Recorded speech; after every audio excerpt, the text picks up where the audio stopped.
নমস্কার।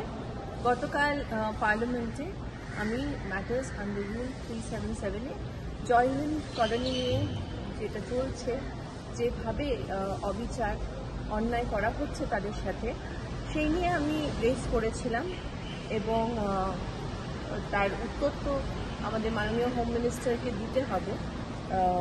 কিন্তু তার সাথে একটা সুখবর আছে যে পাটিয়ালা হাউস কোর্ট তারা আজকেই আমরা জানলাম যে এভিকশন অর্ডারের ওপর জয় হিন্দ কলোনিতে এভিকশন অর্ডারের ওপর স্টে অর্ডার দেওয়া হয়েছে এবং বলা হয়েছে যে ইমিডিয়েটলি যেন জল এবং ইলেকট্রিক সাপ্লাই যাতে আমাদের কলোনির মানুষরা আবার পেতে পারে।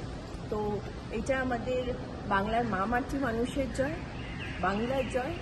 আমাদের মাননীয় মুখ্যমন্ত্রী মমতা বন্দ্যোপাধ্যায় সকলেই জানেন এই আন্দোলনে আমরা সামিল আছি। তার সাথে জয় হিন্দ কলোনিতে আমাদের রাজ্যসভার মেম্বাররা দোলা সেন থেকে শুরু করে সাগরিকা ঘোষ থেকে শুরু করে আমার ভাই শামিরুল, সাকিব গোখলে, আমাদের সকলের দাদা সুকেন্দু শেখর দা, ওনারা সবাই মিলে যেভাবে সেখানে জয় হিন্দ কলোনি আমাদের ভাইদের পাশে দাঁড়িয়েছেন, আজকে খুব ভালো লাগছে যে আমাদের যে আর্জি ছিল সেটা মহামান্য কোর্ট সে আর্জি শুনেছে এবং ভালো লাগছে যে আজকে আবারও আমাদের জয় হিন্দ কলোনিতে যারা থাকেন আমাদের বাংলা শ্রমিক ভাইয়েরা তাদের পরিবারকে নিয়ে তারা সুন্দরভাবে অন্তত থাকতে পারে।